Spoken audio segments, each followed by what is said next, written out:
Salut tout le monde et bienvenue. Dans cette vidéo, nous allons apprendre comment réaliser un circuit électrique. Donc, comme vous voyez, nous avons ici un circuit électrique devant nous à réaliser réellement, de cette façon-là. Donc, comme vous voyez, c'est une boucle fermée, comme vous voyez.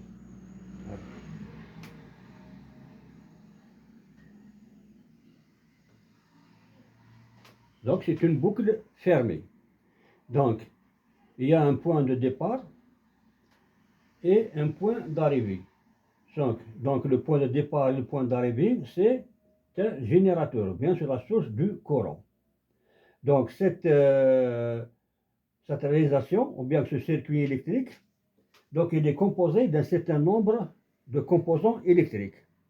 Donc, nous avons généralement, il doit y avoir une source de courant. La source de courant ici, c'est une pile, ou bien c'est un générateur de courant électrique. Donc, c'est une pile de courant. Ensuite, nous avons une lampe qui est le récepteur. Ensuite, nous avons un interrupteur. Un interrupteur qui va servir de fermer et d'ouvrir le circuit. Voilà. Et nous avons des fils électriques. Vous voyez, des fils qui vont faire la liaison entre les composants électriques. Donc, pour réaliser ce circuit électrique schématiquement, ou bien dans un schéma, donc il faut utiliser les dipôles électriques. Les dipôles électriques, ce sont les composants électriques.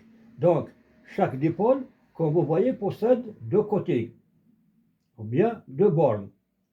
Donc, le générateur possède deux bornes qui va servir d'entrée et de sortie de courant électrique. Même chose pour l'interrupteur, aussi de côté. Et aussi pour la lampe, il a aussi deux côtés.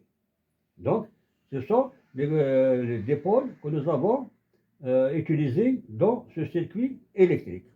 Donc, pour schématiser ce circuit électrique, ou bien pour réaliser un schéma électrique d'un circuit électrique, donc il faut utiliser des symboles normalisés pour chacun des dipôles.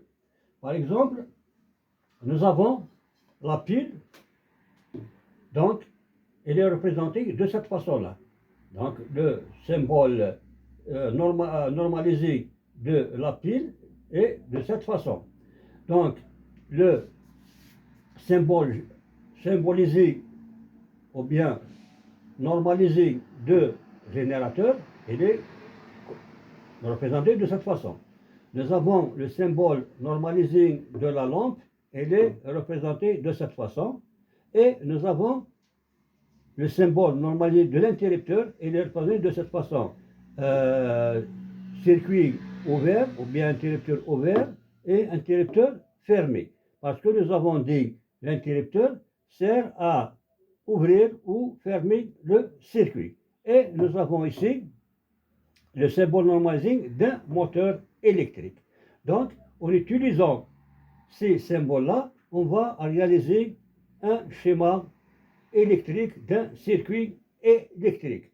Donc, aussi, il ne faut pas oublier les conducteurs de courant électrique qui sont représentés des traits. Comme vous voyez ici, donc nous avons dessiné la boucle fermée, comme vous voyez. Maintenant, ce sont des conducteurs.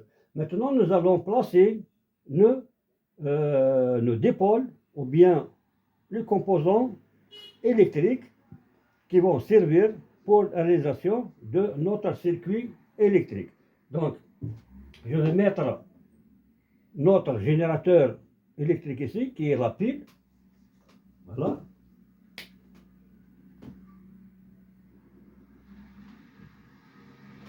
Voilà.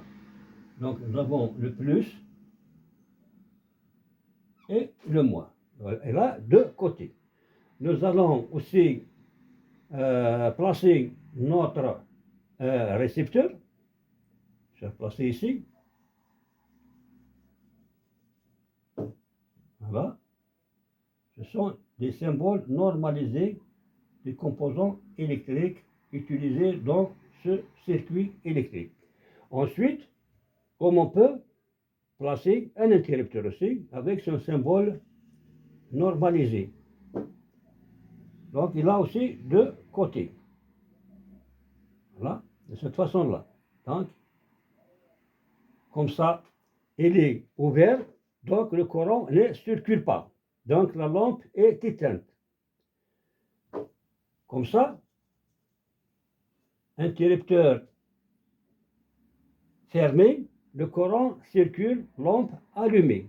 Donc ce que nous allons voir sur la réalité, bien sûr le montage pratique. Donc comme ça, quand vous voyez la lampe est éteinte, parce que l'interrupteur est ouvert. Nous allons fermer l'interrupteur, voilà, donc la lampe s'allume. Interrupteur ouvert, lampe est éteinte. Donc c'est ça, en général, le circuit électrique. C'est de cette façon-là qu'il faut réaliser votre circuit pratiquement et schématiquement. Donc, je vous remercie pour votre attention. Si vous avez des questions à poser, il ne faut pas oublier de les mettre dans les commentaires et je vais répondre à toutes vos questions et à très bientôt.